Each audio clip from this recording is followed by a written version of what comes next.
Me llamo Ubaldo Recendis, tengo 44 años, soy ingeniero civil, casado, con 2 hijos ya adolescentes, y vivo en un fraccionamiento tranquilo al sur de Torreón, Coahuila, desde hace casi 15 años. Soy de los que revisan planos 3 veces antes de aprobar una obra, de los que no dejan nada a la casualidad en el trabajo, y por eso mismo sé que lo que le voy a contar no fue producto de mi imaginación ni del cansancio de una mala noche. Fue algo real, algo que sigo sin poder explicarme completamente después de casi 2 años, y que cambió por completo la relación que tengo con el silencio de mi propia casa. Tenemos un perro, un pastor alemán que se llama Máximo, que llevaba con nosotros ya 6 años cuando pasó esto, un animal tranquilo, obediente, del tipo que no ladra sin razón. Lo digo con conocimiento de causa porque en esos 6 años Máximo había ladrado quizás una decena de veces en total durante la noche, siempre por razones identificables: un gato cruzando el patio, algún vecino llegando tarde, un repartidor equivocándose de casa. Nunca ladraba porque sí. Era, si se puede decir así de un perro, un animal serio, casi profesional en su manera de cuidar la casa. La noche que le voy a contar fue un martes de octubre, hace ya casi 2 años. Me había acostado temprano porque al día siguiente tenía una supervisión importante en una obra que llevábamos varios meses ejecutando, un fraccionamiento nuevo cerca del periférico, y necesitaba estar descansado para revisar avances con el contratista desde las 7 de la mañana. Mi esposa, Leonor, ya dormía profundamente cuando me acosté, y mis hijos, cada uno en su cuarto, también. Me desperté exactamente a las 2 de la madrugada. Lo sé con precisión porque lo primero que hice, todavía medio dormido, fue mirar el reloj de la mesita de noche, ese reflejo automático que uno tiene cuando algo interrumpe el sueño de manera abrupta. Lo que me había despertado era un solo ladrido de Máximo, fuerte, claro, del tipo de ladrido que él solía dar cuando detectaba algo genuinamente fuera de lo normal, no el ladrido nervioso y repetido de cuando pasa un gato, sino algo más grave, más contundente, casi de advertencia. Y después, silencio. Un silencio que en cualquier otra circunstancia hubiera resultado tranquilizador, la confirmación de que lo que fuera que había provocado el ladrido ya se había ido, que Máximo había vuelto a acostarse satisfecho de haber cumplido con su trabajo. Pero algo en ese silencio específico me generó una inquietud que no supe nombrar en ese momento, algo que me mantuvo despierto en la cama, con los ojos abiertos en la oscuridad, esperando escuchar un segundo ladrido que confirmara que todo estaba bien, o algún otro sonido que me diera pistas de qué había pasado. No volví a escuchar nada, ni a Máximo moviéndose en el patio, ni ladrando de nuevo, ni siquiera el sonido normal de sus uñas sobre el piso de cemento cuando camina de un lado a otro por las noches, algo que en 6 años había aprendido a reconocer casi sin darme cuenta, como parte del ruido de fondo normal de mi propia casa. Me levanté después de unos 10 minutos de estar así, tenso en la oscuridad, decidido a asomarme por la ventana del cuarto que da hacia el patio trasero, donde Máximo dormía normalmente en su caseta cerca de la reja que da hacia el callejón de servicio detrás de la casa. Corrí un poco la cortina, con cuidado de no despertar a Leonor, y miré hacia afuera. La noche estaba clara, sin luna llena pero con suficiente luz de las lámparas del alumbrado público que llegaba hasta el patio como para distinguir las formas principales del jardín, el limonero que teníamos cerca de la barda, la caseta de Máximo, el tendedero.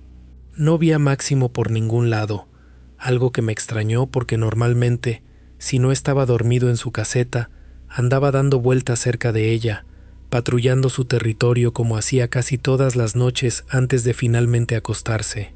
Bajé a la cocina, sin encender muchas luces por no despertar al resto de la familia, y desde la puerta trasera que da directamente al patio, con solo el foco pequeño del porche encendido, volví a llamarlo en voz baja. Máximo, ven Máximo. Nada, ni el sonido de sus patas corriendo hacia mí como hacía siempre que escuchaba mi voz llamándolo, ni ningún movimiento visible en la penumbra del jardín. Abrí la puerta y salí al patio, todavía en pijama, con los pies descalzos sintiendo el frío del cemento y luego del pasto húmedo por el rocío nocturno. Caminé hacia la caseta, revisando con la vista cada rincón del jardín, cada sombra que pudiera ser Máximo agazapado en algún punto, quizás asustado por lo que fuera que había provocado ese único ladrido. La caseta estaba vacía. La cadena que normalmente usábamos para asegurarlo durante la noche, no porque necesitara estar encadenado, sino más por costumbre y para que no anduviera vagando por el callejón si algún vecino dejaba la reja mal cerrada, estaba tirada en el suelo, con el broche todavía enganchado, pero sin nada sujeto del otro lado, como si Máximo se hubiera soltado o alguien lo hubiera soltado por él. Empecé a sentir un nudo real de preocupación en ese momento, ya no solo la curiosidad inicial, sino algo más parecido al miedo genuino, la clase de miedo que uno siente cuando entiende que algo se salió completamente de lo normal, sin ninguna explicación inmediata a la mano. Caminé hacia la reja que da al callejón de servicio, revisándola con cuidado, y la encontré entreabierta, algo que nunca dejábamos así, que siempre nos aseguramos de cerrar bien precisamente por Máximo. Salí al callejón, todavía en pijama, sin pensar mucho en lo imprudente que era estar afuera de mi casa, a esas horas sin siquiera una linterna decente, solo con la luz de mi teléfono que había tomado de la mesita antes de bajar. El callejón estaba completamente vacío, silencioso, con esas sombras largas que proyectan las bardas de las casas vecinas bajo la luz distante de un poste de alumbrado que quedaba a media cuadra. Caminé unos metros en una dirección, llamando a Máximo con la voz cada vez más alta, ya sin importarme demasiado despertar a los vecinos. Nada. Regresé y caminé en la dirección contraria, con el mismo resultado. El callejón, que normalmente conocía perfecto porque lo recorría casi a diario sacando la basura o revisando el auto que a veces guardaba ahí, se sentía esa noche distinto, más largo de lo que recordaba, con esquinas y recovecos que en la oscuridad parecían multiplicarse. Fue entonces, mientras caminaba de regreso hacia mi reja, cuando escuché algo que todavía hoy, casi 2 años después, no logro procesar del todo sin que se me erice la piel. Un gruñido, bajo, largo, que no correspondía en absoluto a la voz de Máximo, un sonido demasiado profundo, demasiado cargado de algo que no sé nombrar con precisión, viniendo de algún punto detrás de una de las bardas del callejón, en la zona de un terreno baldío que quedaba a unas 3 casas de la mía, un lote que llevaba años sin construirse, cubierto de maleza y con una barda a medio caer por un lado. Me quedé completamente inmóvil, con el teléfono todavía iluminando apenas el suelo frente a mí, escuchando ese gruñido que se sostuvo varios segundos antes de detenerse abruptamente, dejando de nuevo ese silencio pesado que ya había notado dentro de mi propia casa apenas minutos antes. No me atreví a acercarme al terreno baldío. Algo en mi cuerpo, algún instinto que ni siquiera sabía que tenía, me dijo con total claridad que alejarme de ahí, y rápido. Era lo único sensato que podía hacer en ese momento. Regresé a mi casa casi corriendo. Cerré la reja del patio con seguro, algo que normalmente no hacíamos, y entré a la cocina, cerrando también esa puerta con llave, algo que jamás había hecho antes en 15 años viviendo en esa casa. Me quedé sentado en la mesa de la cocina, con las manos temblando ligeramente, sin saber bien qué hacer, si despertar a Leonor para contarle, si llamar a la policía a pesar de no tener nada concreto que reportar más allá de un perro desaparecido y un gruñido extraño, si simplemente esperar a que amaneciera para poder buscar a Máximo con más luz y con algo de compañía. Decidí esperar.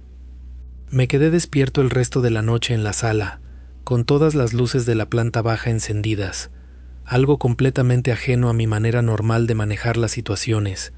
Yo que en el trabajo suelo mantener la calma incluso en emergencias de obra que ponen en riesgo cronogramas completos. Pero esa noche, en mi propia casa, no logré recuperar ni un mínimo de esa serenidad profesional que normalmente me caracteriza. Cuando finalmente amaneció, salí de nuevo al callejón, esta vez acompañado de Leonor, a quien ya le había contado lo básico de lo sucedido esa madrugada mientras ella se vestía apresuradamente, preocupada tanto por Máximo como por mi propio estado, porque según me dijo después, nunca me había visto tan alterado por algo en todos los años que llevábamos casados. Con la luz del día, El callejón se veía completamente normal, sin ningún rastro de nada extraño, sin ninguna huella clara que confirmara qué había pasado durante la noche. Caminamos hasta el terreno baldío donde había escuchado el gruñido, y ahí, cerca de la barda caída, encontramos algo que me hizo sentir un frío distinto al de la madrugada anterior: la correa de Máximo, la que usábamos para sacarlo a pasear, no la cadena de la caseta, sino la correa de cuero que guardábamos colgada dentro de la casa, en el pasillo cerca de la puerta principal. No tenía ninguna explicación de cómo esa correa había terminado tirada en ese terreno baldío, porque estaba completamente seguro de que la había visto colgada en su lugar habitual la tarde anterior, cuando saqué a pasear a Máximo antes de cenar, como hacíamos casi todos los días. Buscamos a Máximo durante toda esa mañana y buena parte de la tarde, recorriendo calles cercanas, preguntando a vecinos, pegando algunos carteles improvisados con su foto. Nadie había visto nada. Ningún vecino había escuchado ladridos esa noche más allá del mío propio, según me confirmaron varios de ellos cuando les pregunté directamente, algo que me pareció extraño porque el ladrido que a mí me había despertado había sido fuerte y claro, del tipo que debería haberse escuchado en varias casas alrededor. Máximo apareció esa misma noche, ya entrada la oscuridad, rascando la puerta principal de mi casa como si nada hubiera pasado, sin ningún rastro de haber estado perdido más de 24 horas, sin lodo excesivo en las patas, ni ningún indicio de haber recorrido distancias largas o de haber pasado hambre. Pero Máximo, desde esa noche hasta el día de hoy, casi 2 años después, nunca volvió a ser el mismo perro. Dejó de dormir en su caseta del patio, negándose rotundamente cada vez que intentábamos que volviera a acostumbrarse a dormir afuera, temblando y gimiendo hasta que finalmente aceptamos dejarlo dormir dentro de la casa, algo que nunca habíamos permitido antes.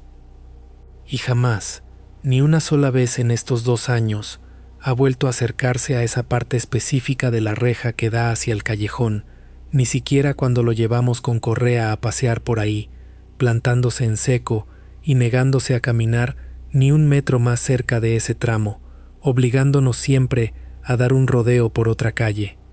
He evitado, en estos 2 años, contarle esta historia completa a la mayoría de la gente que conozco, porque sé exactamente cómo suena, la clase de comentarios que provocaría entre mis colegas de trabajo, gente que me conoce como alguien racional, metódico, poco dado a este tipo de historias. Pero cada vez que salgo a sacar la basura de noche, cada vez que tengo que pasar cerca de esa reja del callejón después de que oscurece, siento el mismo peso en el pecho que sentí esa madrugada de octubre, la misma certeza de que hay algo en ese terreno baldío o en algún punto de ese callejón que sigue ahí esperando, y que Máximo, con toda la sabiduría animal que nosotros ya perdimos hace mucho tiempo, entendió esa noche exactamente qué era, mejor de lo que yo jamás voy a lograr entenderlo. Me llamo Roberto Villagómez, tengo 39 años, trabajo en el área administrativa de una empresa de logística aquí en Monterrey, Nuevo León, casado, con 2 hijos, y hasta la noche del 12 de febrero de 2023 nunca había tenido ninguna razón para salir de mi casa después de la medianoche. Vida ordenada, colonia residencial tranquila, la clase de rutina que uno construye con años de trabajo y que uno da por hecho hasta que algo la rompe de golpe. Esto no es una historia que me haya contado nadie, me pasó a mí, y desde entonces tengo mucho más cuidado con a quién le digo que sí cuando alguien me pide algo de noche. Mi hijo menor, Emilio, tenía 4 años esa noche. Se había ido a dormir sin ninguna señal de que algo anduviera mal, pero cerca de las 2:30 de la madrugada mi esposa, Adriana, me despertó porque lo escuchó llorar de una manera distinta, ese llanto quejumbroso que los papás aprendemos a distinguir enseguida del llanto normal de un berrinche o de una pesadilla. Fui al cuarto, lo cargué, y con solo tocarle la frente supe que tenía fiebre alta. Lo confirmamos con el termómetro, 39,8. Buscamos en el botiquín el Tempra que siempre tenemos a la mano para estas situaciones, y descubrimos que se había terminado la semana anterior sin que ninguno de los 2 se hubiera acordado de reponerlo. Con un niño de 4 años con esa temperatura a las 3 de la madrugada, Uno no se pone a pensar mucho, uno actúa. Busqué en el teléfono la farmacia de guardia más cercana, encontré una, a 3 cuadras de la casa, y decidí que aunque fuera cerca, con la prisa y la hora, era mejor sacar el coche que caminar. Salí de la casa sin pensarlo 2 veces, en pants y sudadera, las llaves en la mano, la mente completamente enfocada en llegar rápido, comprar el medicamento y regresar. Las calles de la colonia estaban completamente vacías, como es normal a esas horas, con esa quietud particular que tiene Monterrey en febrero de madrugada, el aire frío y seco, sin ni un alma en las banquetas. Llegué a la farmacia en menos de 2 minutos. Estacioné justo frente a la entrada, y adentro me atendió una farmacéutica joven que trabajaba el turno de guardia, medio dormida ella también pero eficiente, que me despachó el medicamento sin ningún contratiempo. Salí de la farmacia con la bolsita en la mano, caminando de regreso hacia mi coche, pensando ya en la dosis que le tenía que dar a Emilio en cuanto llegara. Fue justo al abrir la puerta del coche, con la llave todavía en la cerradura, cuando escuché que alguien decía mi nombre desde atrás. Roberto. Clara, directa, sin ninguna duda de que se estaba dirigiendo específicamente a mí. Me giré, con esa reacción automática que uno tiene cuando alguien lo llama por su nombre en un lugar donde no espera encontrar a nadie conocido. A unos 4 metros, sobre la banqueta, había una mujer de unos 50 años, con ropa que parecía de trabajo, un uniforme gris sencillo, del tipo que usan empleadas domésticas o trabajadoras de limpieza, parada completamente quieta, mirándome directamente. Volvió a decir mi nombre. Roberto. Le pregunté, todavía procesando la sorpresa, si nos conocíamos, tratando de ubicarla en mi memoria, alguna vecina, alguna conocida de mi esposa, alguien del trabajo que quizás vivía por la zona. Ella no respondió directamente a eso, solo me preguntó, con una voz tranquila, casi neutral, si podía llevarla, que vivía a 2 cuadras de ahí, que era tarde. En ese momento, se lo digo con toda honestidad, mi primer impulso fue decir que sí. 2 cuadras no era nada, y una mujer de esa edad, sola en la calle a esas horas, me pareció razón suficiente para ayudarla sin pensarlo demasiado. Abrí la boca para decírselo, ya con la respuesta formada, cuando algo en mi visión periférica me hizo bajar la mirada hacia sus pies. Estaba descalza, no traía ningún tipo de calzado, ni chanclas ni nada, los pies desnudos directamente sobre el asfalto de la banqueta, en una noche de febrero en Monterrey donde la temperatura había bajado considerablemente, donde yo mismo llevaba sudadera porque hacía frío, incluso con esa caminata corta desde la farmacia hasta el coche. El asfalto, a esas horas, después de un día completo sin sol calentándolo, tiene que estar frío, quizás no helado como en otras partes del país, pero sí lo suficientemente frío como para que cualquier persona descalza mostrara alguna reacción, algún gesto de incomodidad, el peso cambiando de un pie a otro, algo. Ella no mostraba nada de eso. Estaba completamente quieta, con los pies planos sobre el asfalto, sin ninguna señal de frío ni de dolor, con una expresión en el rostro que no cambiaba, esperando mi respuesta con una calma que de pronto, con ese detalle de los pies ya registrado en mi cabeza, empezó a sentirse menos como paciencia normal y más como algo que no supe nombrar de inmediato. La miré de nuevo a la cara, buscando algo más que confirmara o descartara lo que mi cuerpo ya había empezado a procesar antes que mi mente terminara de entenderlo.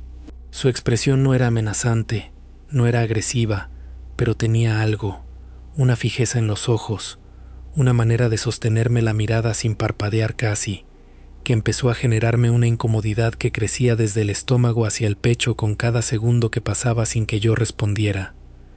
Le dije que no podía, que iba deprisa, que mi hijo estaba enfermo y tenía que regresar con el medicamento cuanto antes.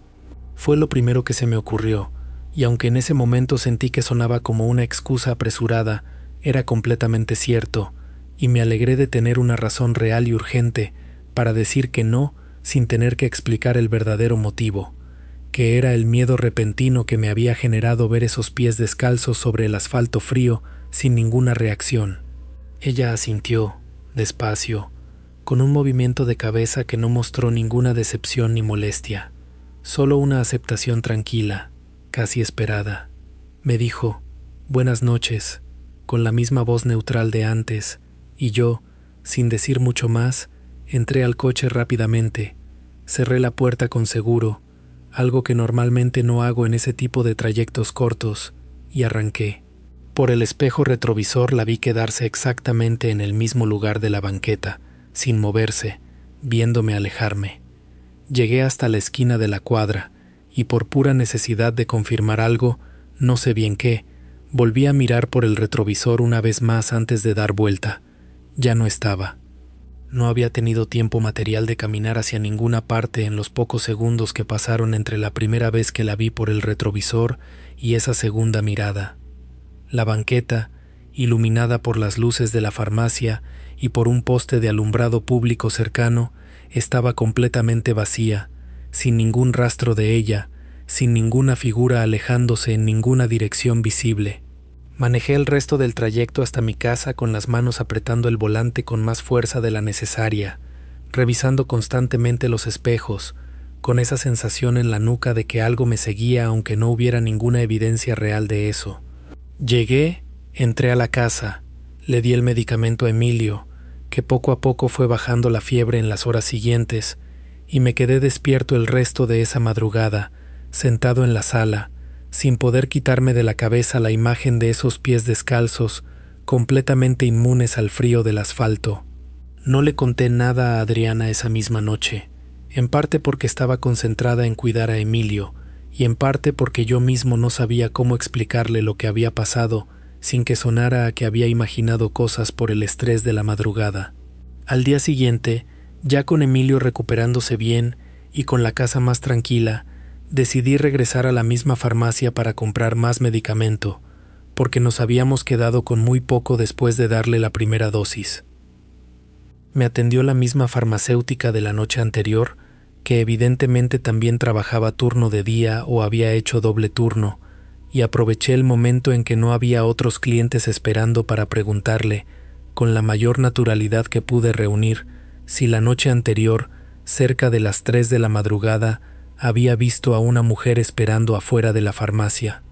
La farmacéutica dejó de hacer lo que estaba haciendo por un momento, y me miró con una expresión que reconocí de inmediato, aunque en ese instante no supe nombrarla con precisión, algo entre la resignación y el reconocimiento de alguien que ha tenido que responder esa misma pregunta antes, más de una vez.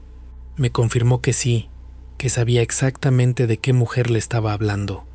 Me contó, bajando un poco la voz aunque no había nadie más en la farmacia en ese momento, que esa mujer llevaba apareciendo frente a esa farmacia, de noche, desde hacía años, mucho antes de que ella misma empezara a trabajar ahí, según le habían contado otros compañeros con más antigüedad, que siempre se le acercaba a algún cliente que salía solo, generalmente hombres, generalmente en horas muy avanzadas de la madrugada, pidiéndoles que la llevaran, siempre con la misma frase, que vivía cerca, que era tarde, que hasta donde ella sabía, nadie que hubiera trabajado ahí tenía conocimiento de que alguien alguna vez le hubiera dicho que sí. Le pregunté si sabía quién era, de dónde había salido esa historia, si alguien había intentado averiguar más. Me dijo que no, que ella misma había aprendido, desde que empezó a trabajar ahí, a simplemente no mirar hacia afuera cuando le tocaba cerrar sola de madrugada, que prefería concentrarse en las cuentas de caja y en cerrar rápido, sin voltear hacia la banqueta, porque en más de una ocasión, cuando había cometido el error de mirar, la había visto parada ahí, completamente quieta, esperando a que saliera algún otro cliente al que pudiera preguntarle lo mismo. No le pregunté nada más, pagué el medicamento, le agradecí y salí de ahí con una sensación que no logro describir del todo, mezcla de alivio por haber dicho que no esa noche y de una inquietud permanente por saber que esa mujer, fuera lo que fuera, seguía ahí, en esa misma banqueta, cada cierto tiempo, esperando a alguien que finalmente le dijera que sí. Desde entonces han pasado ya casi 3 años y he vuelto a esa farmacia varias veces, siempre de día, evitando cuidadosamente cualquier necesidad de ir de noche, aunque eso signifique a veces esperar hasta la mañana para comprar algo que en otras circunstancias hubiera comprado de inmediato. Y aunque nunca he vuelto a verla, no puedo evitar pensar, cada vez que paso por esa cuadra en el coche, en esos pies descalzos completamente inmunes al frío del asfalto de febrero, y en la pregunta que todavía me sigo haciendo sin encontrar una respuesta que me tranquilice del todo: ¿qué hubiera pasado esa noche si mi boca hubiera terminado de decir que sí antes de que mis ojos bajaran a mirarle los pies?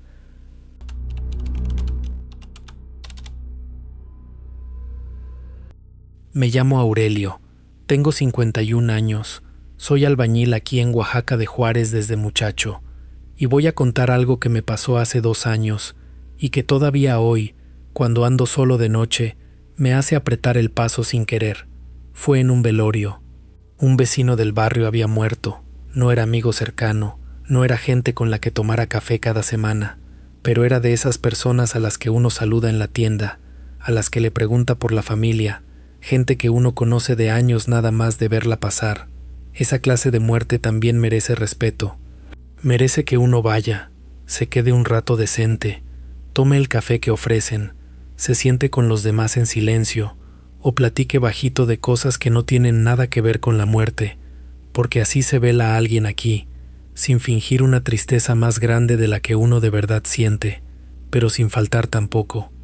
El velorio era en la casa del difunto, a 6 cuadras de la mía.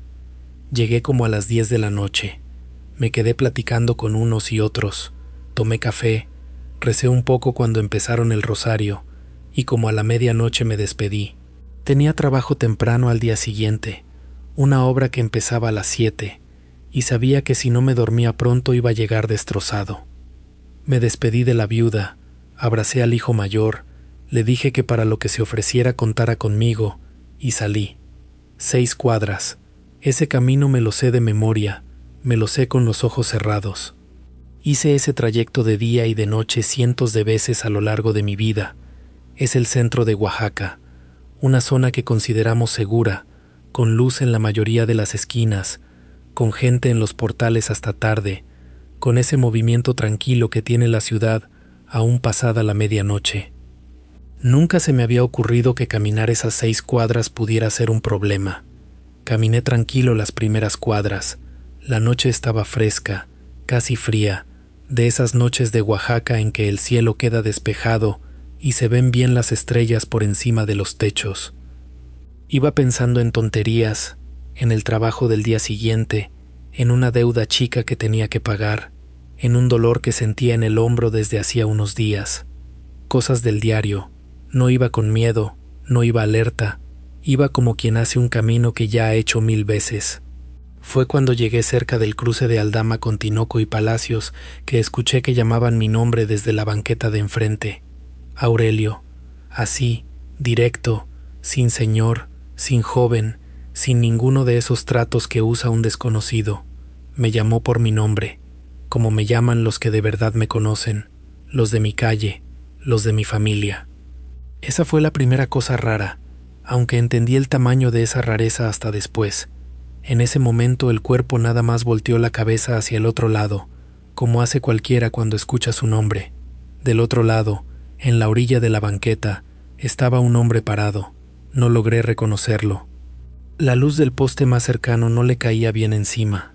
Se quedaba un poco atrás, en la sombra que proyectaba el mismo poste, y la ropa que traía puesta era oscura. Casi se confundía con la noche. No le vi bien la cara.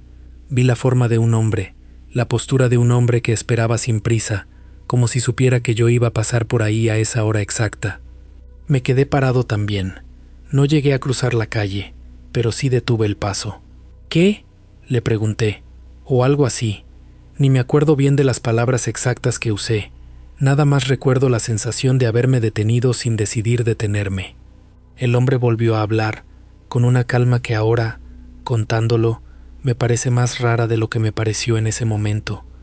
Me dijo que no me fuera por esa calle, que me regresara y diera la vuelta por Independencia. No lo dijo como quien avisa de un peligro. No tenía nada de dramático en la voz, ninguna urgencia, ningún miedo. Lo dijo como quien indica un camino alterno porque hay un bache en la calle, o porque están arreglando una tubería, o porque bloquearon el paso por una obra, con esa naturalidad de quien nada más está pasando un dato práctico. Le pregunté por qué. Fue la pregunta más obvia del mundo, la que cualquiera haría. El hombre no respondió a la pregunta, nada más repitió, casi con las mismas palabras: regrésate y da la vuelta por Independencia. Y fue justo esa repetición sin ninguna explicación la que hizo que algo dentro de mí decidiera, antes de que yo terminara de pensarlo, que iba a obedecer. No sé explicarlo bien. No es que le haya tenido miedo al hombre, al menos no en ese instante. No vi arma, no vi gesto amenazante, no escuché nada en la voz que sonara a amenaza. Lo que pasó fue otra cosa, más difícil de nombrar. Fue como si el cuerpo entendiera antes que la cabeza, como si alguna parte de mí que no razona hubiera captado una señal que la razón todavía no había procesado. Sé que suena raro decirlo tan claro, pero fue exactamente esa sensación, obedecer sin entender por qué estaba obedeciendo. Di la media vuelta. No me quedé mirando mucho más al hombre. Le eché una última mirada de reojo, creo, pero ya me estaba volteando. Ya estaba empezando a caminar de regreso por donde había venido. Cuando llegué a la esquina anterior y di vuelta para tomar Independencia, miré una vez hacia atrás. La banqueta donde había estado el hombre ya no tenía a nadie. No lo vi alejarse, no lo vi entrar a ninguna casa, no vi ningún movimiento. Sencillamente ya no estaba ahí. Me quedó un frío raro en la espalda, pero seguí caminando. Independencia es una calle con más movimiento, con más luz, y eso me tranquilizó un poco. El rodeo agregó unos 3 minutos al camino, nada que en ese momento me pareciera grave, nada que cambiara mi vida. Llegué a mi casa, cerré con llave, me asomé por la ventana hacia la calle vacía, y me fui a dormir pensando que al día siguiente les iba a preguntar a los vecinos si conocían a algún hombre raro que anduviera por ahí de noche. No llegué a preguntar nada al día siguiente, porque al día siguiente no sobró tiempo para preguntas tontas. Me levanté temprano, como siempre, y me fui a la obra. En el camino, cuando pasé cerca de esa misma esquina de Aldama con Tinoco y Palacios, el cruce exacto donde el hombre me había llamado, encontré cinta amarilla de la policía, 2 patrullas, gente del Ministerio Público tomando fotos, un grupo de vecinos parados en la banqueta de lejos, mirando con esa mezcla de curiosidad y horror que a uno siempre le da frente a esas escenas. Le pregunté a uno de los vecinos qué había pasado. Me dijo que de madrugada habían encontrado un cuerpo ahí, un hombre que nadie del barrio reconoció de entrada. Según se comentaba, la hora aproximada de la muerte quedaba entre la medianoche y la 1 de la mañana, la misma hora exacta en la que yo habría cruzado ese tramo si no hubiera dado la media vuelta. Me quedé parado ahí un buen rato, mirando cómo se movía la cinta amarilla con el viento, sintiendo que el piso se había puesto un poco más blando bajo mis pies. No sé cuánto tiempo me quedé mirando. Alguien tuvo que llamarme 2 veces para que reaccionara y siguiera hacia el trabajo. En los días siguientes traté de entender qué había pasado. Volví a esa esquina en distintos horarios, de día, tratando de reconocer algo, la fachada de una casa, un poste, algún detalle que me ayudara a identificar quién podía ser aquel hombre que me llamó por mi nombre. Les pregunté a los vecinos del velorio si alguien había visto algo parecido esa noche, si alguien conocía a un hombre de ropa oscura que anduviera por ahí seguido. Nadie sabía nada, nadie había visto a nadie parecido, y lo que más me sigue molestando hasta hoy no es solo eso, es que cuando pregunté directamente si alguien me había visto pasar por esa esquina antes de dar la vuelta, nadie me confirmó haberme visto ahí, ni antes ni después.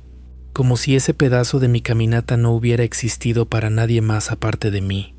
También fui a la policía, más adelante, cuando ya se me había pasado el susto inicial y empecé a pensar que quizás lo que yo sabía podía servir de algo. Conté lo que me había pasado esa noche. El policía anotó mi nombre, mi declaración, me dio las gracias y ya nunca supe nada más. No sé si investigaron a fondo lo que dije, no sé si lo consideraron relevante, ni siquiera sé si de verdad me creyeron. Entiendo que para ellos, en medio de tantos casos, el relato de un albañil de 51 años sobre un desconocido que apareció de la nada, dijo su nombre y volvió a desaparecer. Debe sonar más a superstición que a pista, pero yo estuve ahí. Yo escuché que llamaban mi nombre. Vi la forma de ese hombre parado en la sombra del poste, con la ropa oscura, esperando justo donde yo iba a pasar, a la hora exacta en que yo iba a pasar. Y obedecí una instrucción que no tenía ningún sentido racional, de un hombre al que nunca había visto en mi vida y que sabía mi nombre sin que yo se lo hubiera dicho. Ya van 2 años de esto. Nunca supe quién era el hombre. El crimen de esa esquina tampoco se esclareció de verdad, al menos que yo sepa. El barrio lo comentó unas semanas. Después la vida siguió, como siempre sigue, y el asunto se fue enfriando hasta que casi nadie más habla de eso. Solo yo, de vez en cuando, todavía pienso en esa esquina cuando paso cerca. Lo que más me atormenta, si soy sincero, no es ni el miedo de que pude haber sido yo el que cayera en esa banqueta. Es la pregunta de cómo ese hombre sabía mi nombre. Es pensar que alguien o algo sabía exactamente quién era yo, sabía por dónde iba a pasar, sabía la hora precisa y decidió, por un motivo que nunca voy a entender, que yo no debía estar ahí esa noche. A veces pienso que a lo mejor era alguien de carne y hueso, un vecino de otro barrio que por casualidad supiera mi nombre y hubiera visto algo que lo hizo actuar así, alguien que prefirió no meterse más y desapareció después de avisarme. Esa sería la explicación más simple, la más tranquilizadora. Otras veces, de noche, cuando no podía dormir, pensaba otras cosas, cosas que prefiero ni repetir en voz alta, porque no quiero darle más cuerda a la imaginación. Solo sé que desde esa noche, cuando salgo de algún velorio, de alguna fiesta, de cualquier lugar después de la medianoche, siempre escojo el camino más iluminado, aunque sea más largo. Y si por casualidad alguien me llama por mi nombre en una calle oscura, aunque le reconozca la voz, siento un escalofrío que no logro controlar. Sigo trabajando de albañil, sigo yendo a velorios de vecinos y conocidos, porque así se hace aquí, es lo mínimo de respeto que se les debe a los muertos y a los que se quedan. Pero nunca más volví a cruzar esa esquina de Aldama con Tinoco y Palacios pasada la medianoche. Doy la vuelta por Independencia, siempre, aunque ya no necesite que nadie me lo diga otra vez. A veces me pregunto qué me habría encontrado si hubiera seguido por el camino de siempre esa noche, si habría visto algo antes de que pasara, si habría podido ayudar, si nada más habría sido un testigo más, o si sencillamente habría sido la siguiente cinta amarilla tendida en una banqueta de Oaxaca. No tengo cómo saberlo, y creo que ese es exactamente el peso que cargo hasta hoy, no saber quién me salvó, ni de qué exactamente me salvó, ni por qué fui yo el elegido para escuchar ese aviso. Ay, no sé ni por dónde empezar bien esto. Cada vez que lo cuento se me revuelve algo en el estómago, y ya van como 15 veces que se lo cuento a mis amigas, a mi mamá, hasta a un psicólogo le conté una vez porque de plano ya no sabía si estaba exagerando o si de verdad me había pasado lo que me pasó. Bueno, aquí va, completo, tal como lo recuerdo. Me llamo Valeria, tengo 23 años, estudio Derecho en la UDG y vivo por la zona universitaria de Guadalajara desde que empecé la carrera. Tengo coche desde los 21. Un Chevy chiquito, blanco, que me compró mi papá usado porque según él, una mujer sola no debería depender de Uber a las 3 de la mañana, y la verdad es que tenía toda la razón, aunque nunca me imaginé que el peligro no iba a venir precisamente de afuera del coche.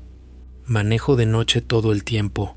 Así es la carrera, uno estudia hasta que ya no puede más, con esas sesiones que se alargan sin que uno se dé cuenta, y luego hay que llevar a alguien a su casa, o llevarte a ti misma, a las horas que sea. Nunca me dio miedo, nunca. Me sé esas calles mejor de noche que de día, se lo juro, cada bache, cada semáforo que se pone en amarillo antes de tiempo, cada atajo. Uno le agarra confianza a su propia ciudad con los años, y yo ya llevaba más de 2 años manejando sola de madrugada sin que nunca pasara nada raro. Fue un martes, 22 de noviembre del 2022. Me acuerdo de la fecha con exactitud porque al día siguiente tenía examen de Derecho Civil y no había estudiado casi nada, y eso, en su momento, Me parecía el problema más grande de mi vida. Jaja, qué ironía. Estábamos mi amiga Sofía y yo estudiando en mi depa, un estudio chiquito que renté cerca de la facultad, con los apuntes regados por toda la mesa, el café ya frío, esa desesperación típica de la noche antes de un examen importante. Se nos hizo tardísimo, como la 1 de la mañana, casi la 1:15 cuando por fin cerramos los cuadernos. Le dije que yo la llevaba, que no se fuera sola en Uber a esas horas, aunque la verdad su casa me quedaba de paso, así que tampoco era ningún sacrificio grande. Nos subimos al coche, ella todavía repasando en voz alta algunos artículos que se le complicaban, yo manejando y tratando de contestarle lo que me acordaba, ese tipo de conversación medio distraída que uno tiene cuando ya está muy cansado pero el cerebro sigue funcionando en automático. 15 minutos de trayecto, calles que me sabía de memoria, avenidas bien iluminadas la mayor parte del camino, nada fuera de lo normal. La dejé justo en la puerta de su casa, esperé a que entrara como siempre hago, nos despedimos con la mano por la ventana y arranqué de vuelta hacia mi depa. Y fue a los 3-4 minutos de haberla dejado, cuando volteé por el retrovisor sin ninguna razón especial, así como uno hace de repente, un reflejo nomás, y vi un coche atrás de mí, pero lejos, como a media cuadra de distancia, ni cerca ni tan lejos como para no notarlo, y sin luces, a la 1:30 de la mañana, en una calle donde sí había algo de alumbrado público pero no tanto como para que un coche circulara así, completamente a oscuras, sin faros delanteros ni traseros. Pensé, bueno, quizás se le fundieron los focos, algo así, y seguí manejando normal, sin darle mucha importancia todavía, aunque algo en el estómago ya se me había empezado a apretar sin que yo terminara de reconocerlo. Di una vuelta, siguiendo mi ruta normal de siempre. El coche dio la vuelta también, manteniendo esa misma distancia de media cuadra. Di otra vuelta, esta vez ya un poco más nerviosa, cambiando ligeramente mi trayecto habitual solo para confirmar. El coche volvió a doblar exactamente donde yo doblé. Y aquí viene algo que me enseñó mi papá hace años. No sé ni por qué se me vino a la cabeza justo en ese momento con tanta claridad, pero se me vino. Si sospechas que te están siguiendo, dobla en una calle sin salida. Si el otro coche te sigue allá adentro, contigo, ya no hay coincidencia posible. Ya sabes con certeza que es intencional. Y lo hice. Conocía una calle, cerca de mi ruta habitual, que terminaba en una barda, sin salida ni para peatones siquiera. Una calle que solo usaba para dar la vuelta cuando quería evitar el tráfico de la avenida principal. Doblé ahí, con el corazón ya latiéndome fuerte, esperando, deseando con todas mis fuerzas que el coche siguiera de largo por la avenida. El coche dobló conmigo, se me fue el estómago al suelo, se lo juro, sentí ese vacío horrible que a veces se siente en las caídas de sueño, pero completamente despierta, con las manos ya temblando sobre el volante. Llamé a Sofía manejando, con el manos libres, con la voz ya toda rara, quebrada, y le dije lo que estaba pasando, que un coche sin luces me había seguido en cada vuelta, que acababa de confirmarlo doblando en una calle sin salida. Ella, gracias a Dios, no se puso a hacer preguntas de más, no se puso a decirme que capaz eran imaginaciones mías ni nada de eso.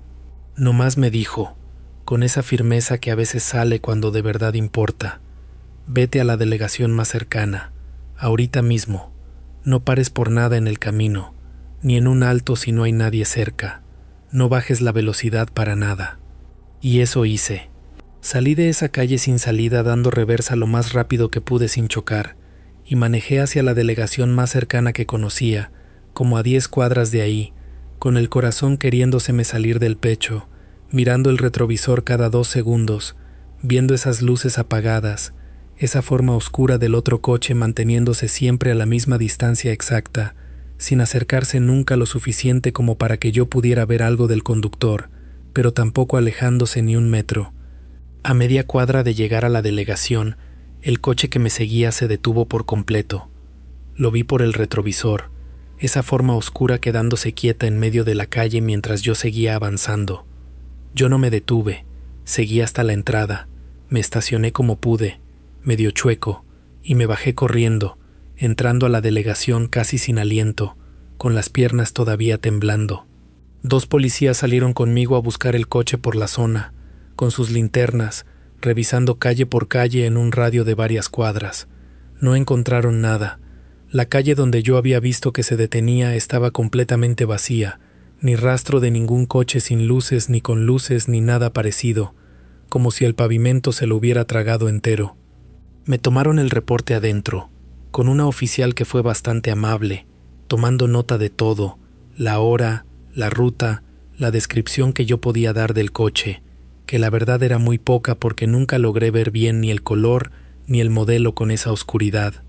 Me dijo que a esa cuadra le tocaba una cámara de vigilancia municipal, de esas que están conectadas al sistema de la ciudad, y que iban a revisar las grabaciones para ver si algo aparecía, para tener más elementos en el reporte. Me quedé sentada esperando en la sala mientras revisaban, tomando agua que me ofreció la misma oficial porque según ella me veía muy pálida, cosa que seguramente era cierta. Como a los 20 minutos me llamaron para que fuera a ver la pantalla junto con ellos. Y aquí es donde se me pone la piel chinita nada más de contarlo, aunque ya han pasado 3 años. En la grabación, mi coche va solo, completamente sola yo, manejando, durante todo el recorrido que se alcanzaba a ver en esa cámara. En ningún cuadro, en ningún segundo de esos minutos, aparece otro coche detrás de mí.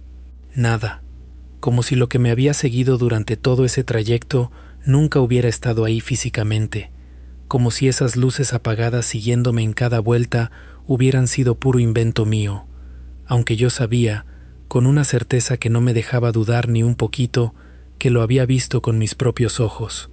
Me tomaron el reporte adentro, con una oficial que fue bastante amable, tomando nota de todo, la hora, la ruta, la descripción que yo podía dar del coche, que la verdad era muy poca porque nunca logré ver bien ni el color ni el modelo con esa oscuridad.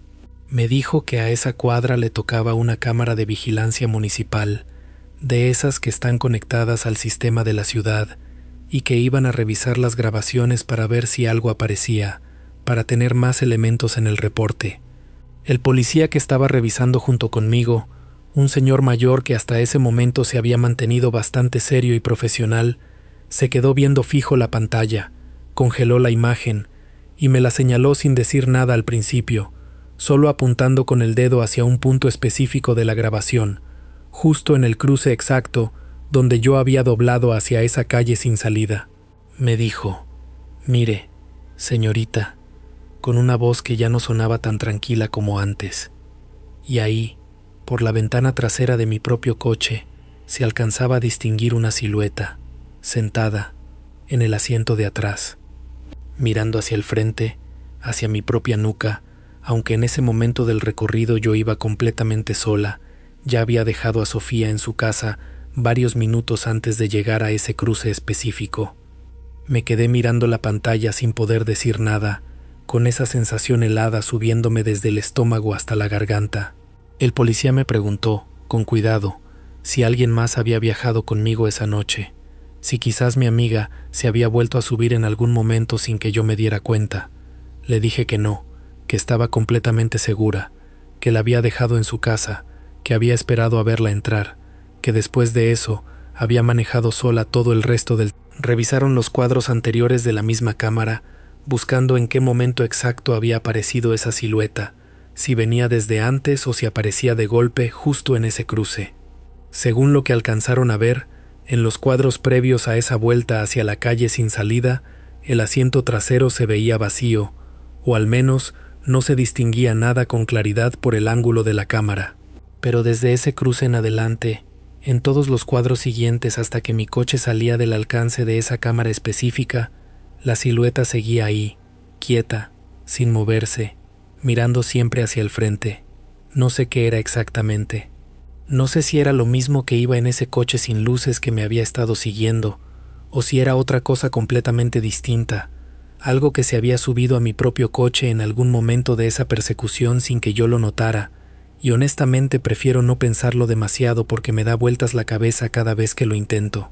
El policía mayor me dijo que capaz era algún reflejo raro de las luces de la calle sobre el vidrio, alguna sombra que la cámara había capturado mal por la mala resolución nocturna, y yo quise creerle, de verdad quise agarrarme de esa explicación con todas mis fuerzas, pero llevo 3 años sin poder subirme sola a ese coche de noche, y eso, más que cualquier otra cosa, es lo que me confirma que no fue ningún reflejo. Ahora, si tengo que salir tarde de estudiar, le hablo a alguien, a mi hermano, a mi papá, a quien sea que pueda acompañarme aunque sea nomás para no ir sola en el coche. Pago Uber si hace falta, aunque me cueste más caro, con tal de no volver a manejar sola después de cierta hora, porque no dejo de pensar en esa silueta quietecita ahí atrás, mirando siempre hacia el frente, como esperando a que yo también volteara para verla de una vez.